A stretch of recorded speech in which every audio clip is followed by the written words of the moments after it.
Eu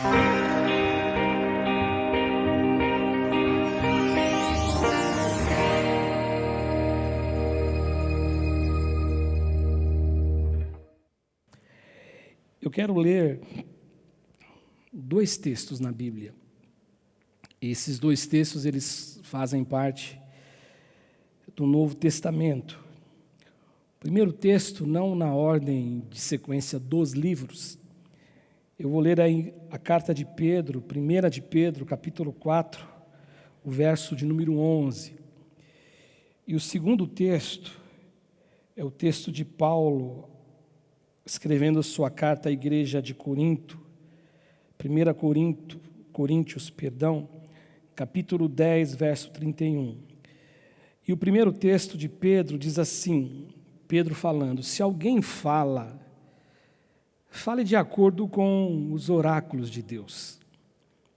Se alguém serve, faça-o na força que Deus supre, para que em todas as coisas seja Deus glorificado, por meio de Jesus Cristo, a quem pertence a glória e o domínio pelos séculos dos séculos.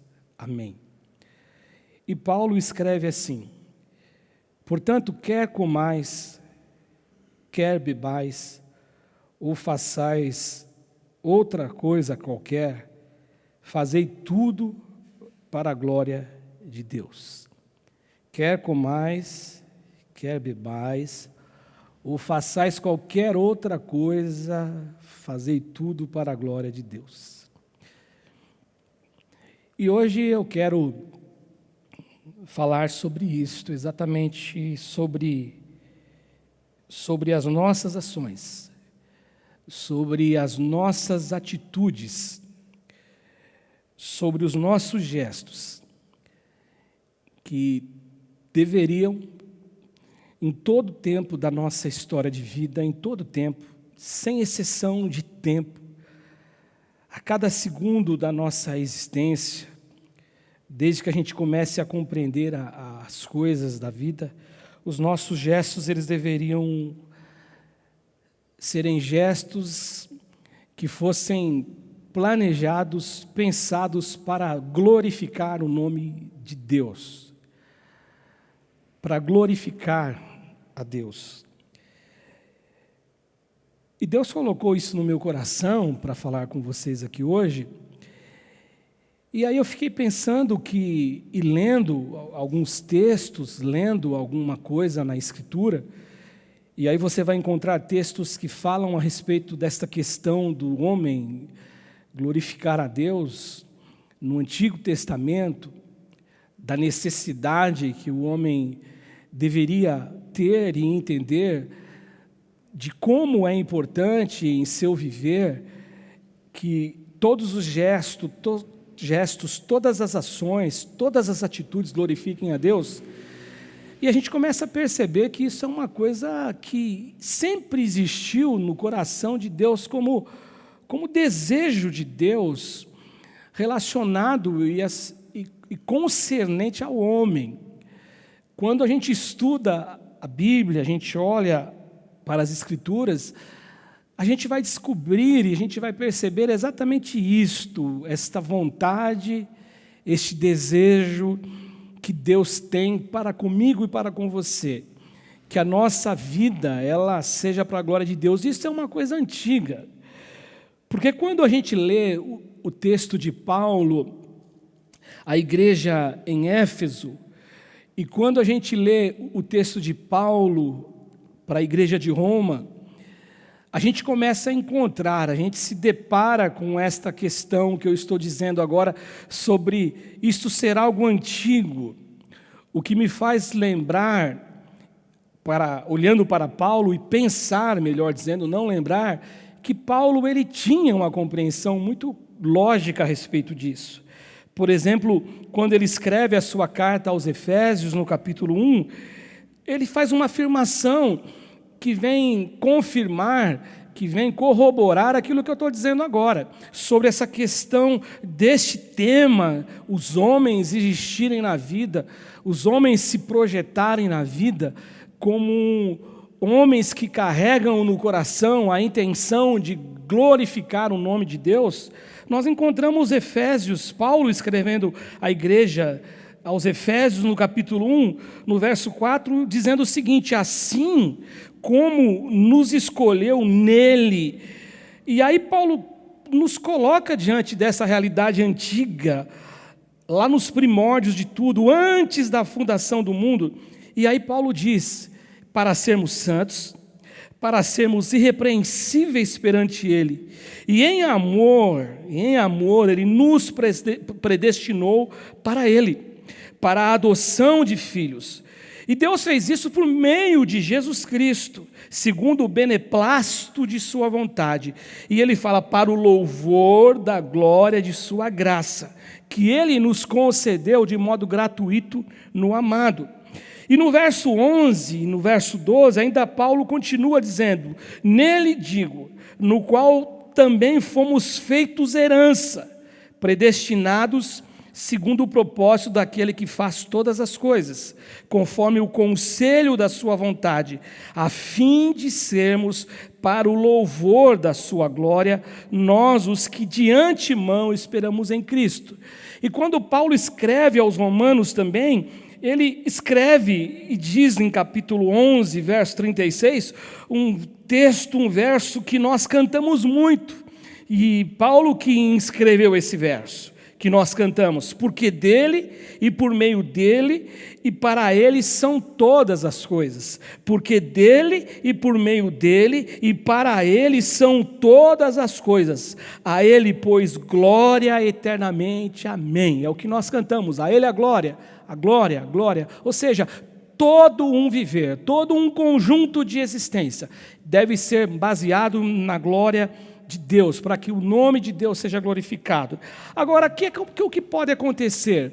Talvez alguns que carreguem no coração um sentimento não bom em relação a Deus, talvez um sentimento de birra em relação a Deus, talvez um sentimento de incompreensão em relação a Deus, por alguma coisa que Deus não os fez, que Deus não os entregou, ou eles não tiveram uma compreensão exata do que é Deus. Eles vão dizer o seguinte: que esse Deus que exige do ser humano esse existir que o glorifique, ele parece ser um Deus que é um Deus que gosta de ser bajulado o tempo inteiro.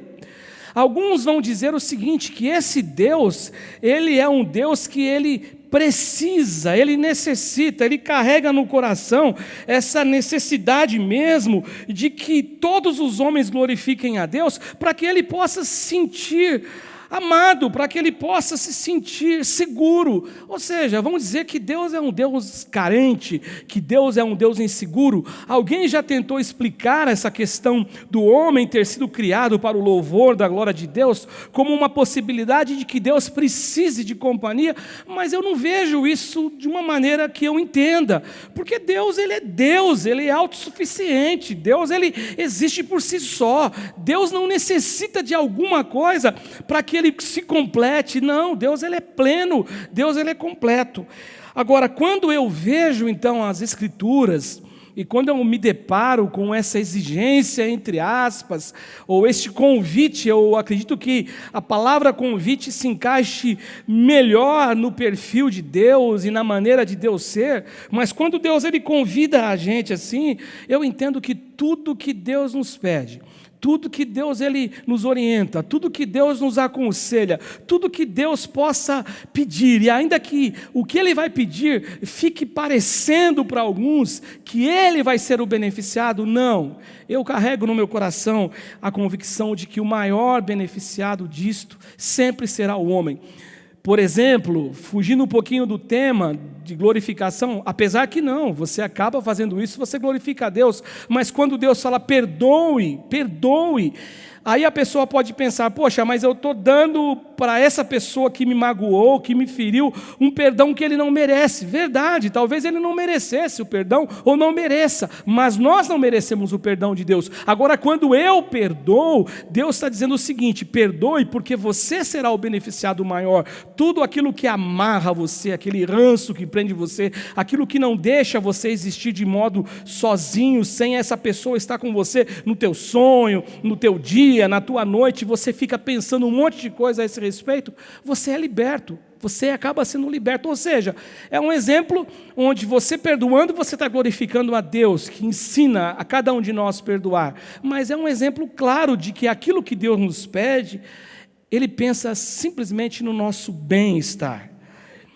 E eu tenho para mim, gente, que se a raça humana, se os homens compreendessem isto, e não só no campo da teoria, mas se os homens compreendessem isso como uma verdade dentro deles, sobre essa questão de glorificar a Deus, o nosso mundo seria um mundo melhor.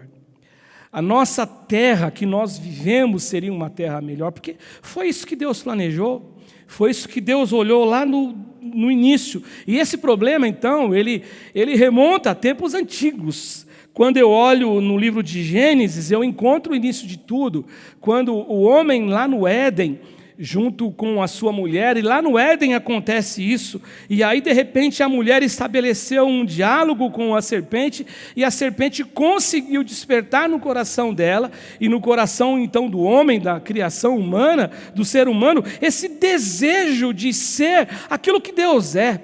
Ou seja, roubar de Deus a glória que é só a Ele. Portanto, eu não carrego nenhuma dúvida sobre essa questão de Deus falar, glorifiquem a mim. Eu espero isso de vocês. Eu tenho um propósito que vocês glorifiquem a mim, que o meu nome seja glorificado em suas ações. Tudo que Deus faz é para o nosso bem. Homens que glorificam a Deus são aqueles que caminham na sua vida, que caminham na sua história da vida, desejosos de manifestarem a luz e o amor de Deus. Homens que glorificam a Deus de verdade com a sua vida, são os homens que carregam no coração bondade, que carregam no coração fidelidade, que carregam no coração piedade, que carregam no coração misericórdia, que carregam no coração perdão, que carregam no coração tudo que é laço de fraternidade, porque foram homens e são homens que aprenderam com Deus a necessidade de que o nome de Deus ele seja exaltado, ele seja glorificado pelo nosso viver. E quando eu me deparei com esses dois textos aqui, tanto Paulo, o apóstolo, como Pedro, o apóstolo, eles nos ensinam como a minha vida, como por meio do meu viver eu posso glorificar a Deus. E a primeira lição que eu vejo aqui, essa lição ela é ministrada, ela é ensinada por Pedro, e eu quero usar primeiro a carta de Pedro, e por último, na última lição, falar sobre o que Paulo disse aos Coríntios. Então Pedro nos mostra que eu posso viver glorificando a Deus da seguinte maneira: eu glorifico a Deus por meio daquilo que eu falo. Eu glorifico a Deus, nós glorificamos a Deus por meio daquilo que nós falamos. Olha o que Pedro diz na sua carta: se alguém fala, fale de acordo com os oráculos de Deus.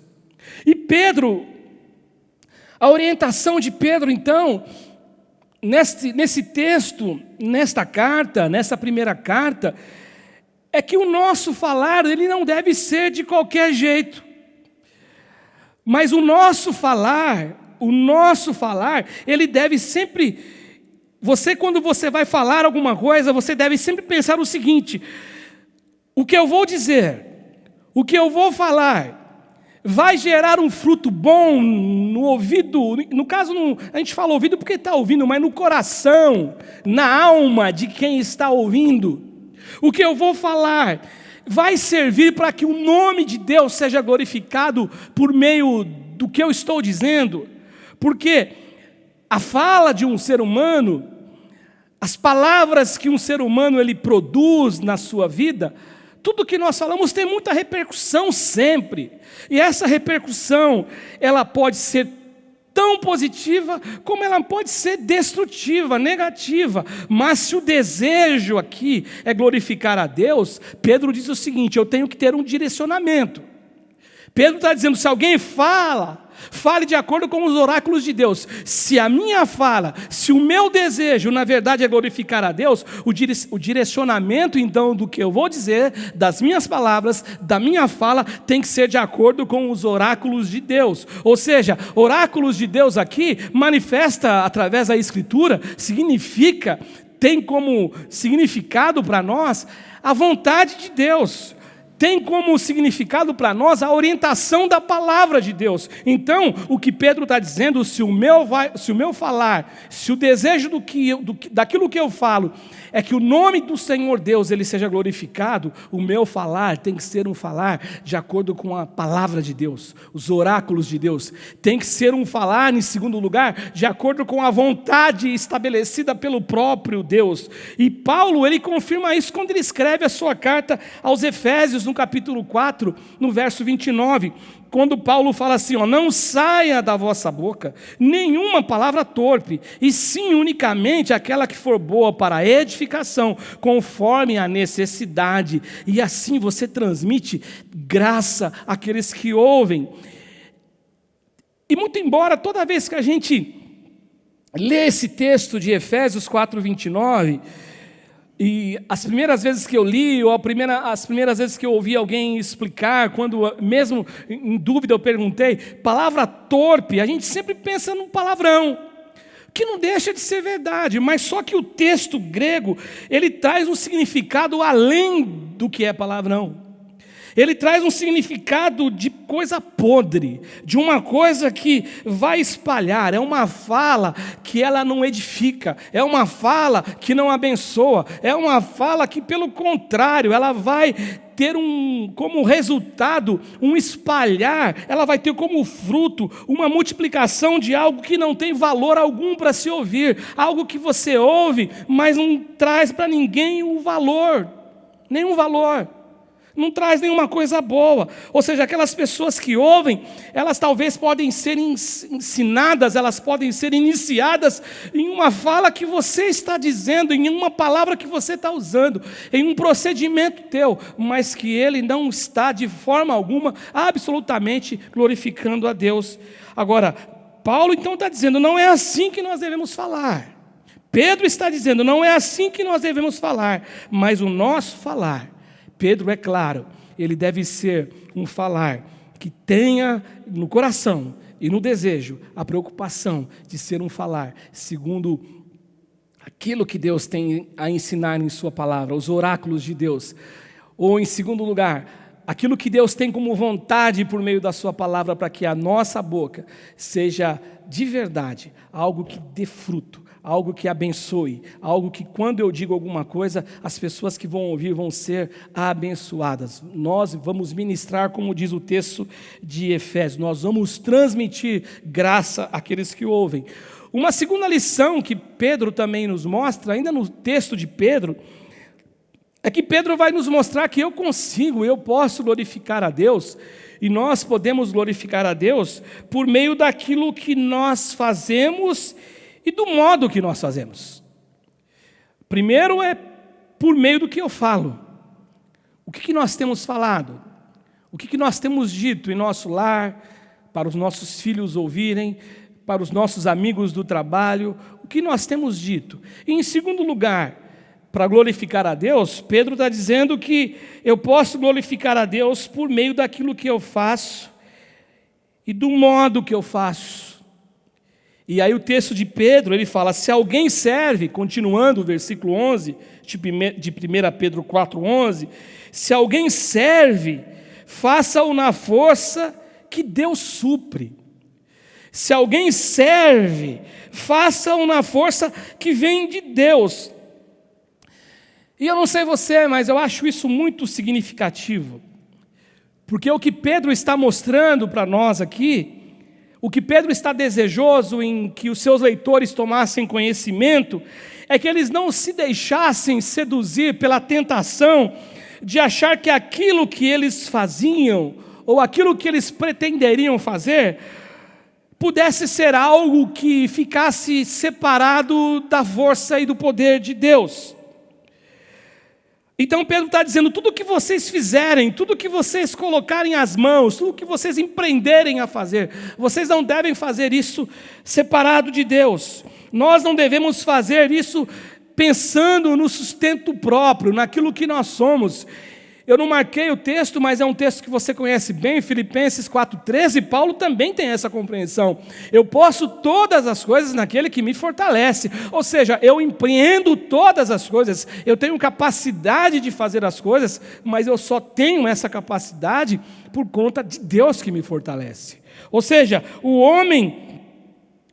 ser humano, ele falhou diante desse propósito que Deus estabeleceu para ele. Lembra que eu estava dizendo que esse propósito é divino do homem glorificar a Deus, o glorificar? Isso é uma coisa que remonta aos tempos passados, mas o homem falhou. Nós somos criados para o louvor e para a glória de Deus. Então nós temos o dever de louvar e glorificar a Deus. Seria o modo de nós funcionarmos.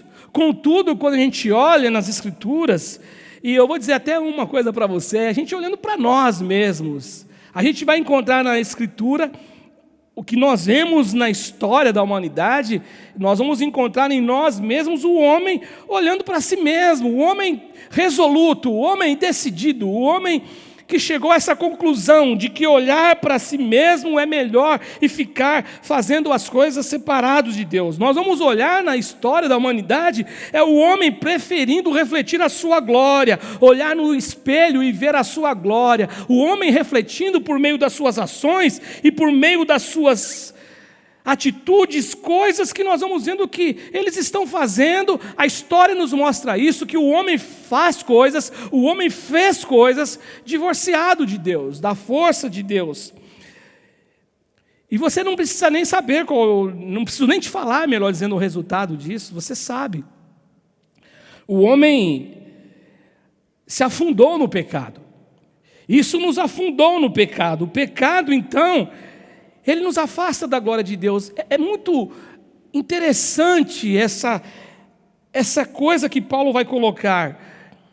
Pecado e glória de Deus. Então Paulo coloca o pecado numa balança junto com a glória de Deus. É o que ele vai dizer em Romanos 3:23. Ou seja, o pecado nos impossibilitou, de cada um de nós, existir na nossa história de vida, com a missão, ou realizar a missão, e com o efeito que Deus desejou. Eu fui criado para o louvor e glória de Deus. Eu fui criado para glorificar a Deus. Mas o pecado, ele roubou de mim essa capacidade de viver para a glória de Deus. E Paulo, quando ele escreve aos Romanos, Paulo é muito claro. Ele fala assim, porque todos pecaram e todos carecem da glória de Deus. Porque para que eu manifeste a glória de Deus, eu preciso ter a glória dele. Eu preciso viver na glória dele. É isso que Paulo está dizendo. Mas todos pecaram, todos erraram, todos falharam, todos erraram o seu caminho, todos foram para um procedimento que não deveria ir. E eles então carecem da glória de Deus. E Pedro aqui nesse texto, ele é cauteloso.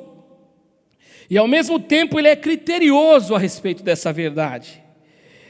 E muito embora nos versos anteriores que eu não li, no capítulo 4, versículo 7 em diante, Pedro vai dizer a respeito das realizações que os homens devem fazer em amor. Pedro vai estar falando dos serviços doados por aquelas pessoas, segundo o dom que eles receberam de Deus. Embora Pedro vai dizer tudo isso, o que me chama a atenção é que Pedro está dizendo o seguinte: tudo isto, esse se doar, essa doação que vocês se entregaram, doaram a alguém, esse gesto ou gestos que manifestaram na vida de vocês de amor, Pedro ele vai trazendo isso, esse dom de Deus que se manifestou na vida de vocês. Pedro vem e ele fecha, ele é criterioso e ele diz o seguinte, ele diz que tudo isso tem que ser feito na força que é recebida por Deus. Se alguém serve, é o que ele diz em 1 Pedro 4,11, faça-o na força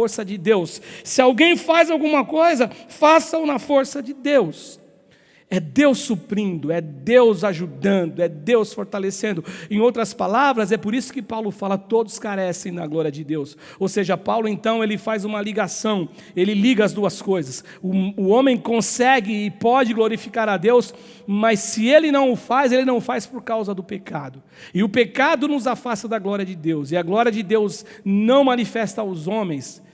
Como diz o texto de Coríntios, Paulo fala que o Deus desse século cegou o entendimento dos homens para que a luz do Evangelho não resplandeça, e não resplandeça a glória de Deus por isso, porque o homem que ele está ausente, o homem que ele não tem acesso à glória de Deus, ele não tem como glorificar a Deus. E a terceira lição, que é a última lição da noite de hoje, ele diz o seguinte, é Paulo dizendo... Aí Paulo vai dizer, Pedro disse o seguinte, olha, nós podemos glorificar a Deus. Como glorificarmos a Deus? Através daquilo que nós falamos, através daquilo que nós fazemos e do modo que fazemos. E Paulo, ele abre o leque, e Paulo, ele coloca algo que acaba pegando e acessando todas as coisas. Mas Paulo, nesse texto, ele fala que nós podemos glorificar a Deus por meio da expressão de todo o nosso viver.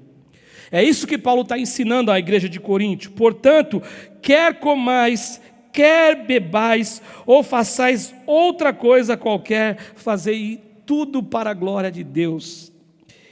Eu acho interessante isso que Paulo está dizendo. Quer comais, quer bebais. A gente está em jejum, né? Campanha de jejum. Nós estamos aí na segunda semana de jejum e oração. Agora, Paulo está dizendo o seguinte, quer comais, quer bebais, ou seja, se você comer pizza, se você estiver comendo pizza, se você estiver comendo macarrão, se você estiver comendo um lanche no Burger King, se você estiver comendo um lanche no McDonald's, se você estiver tomando um suco na sua casa, Paulo está dizendo o seguinte, que nós devemos comer tudo isto, se comermos isto, para a glória de Deus. Olha que coisa maluca. Quer comais, quer bebais, faça isso para a glória de Deus. E aí surgem duas perguntas inevitáveis aqui. A primeira pergunta é o seguinte, é possível glorificar a Deus comendo e bebendo?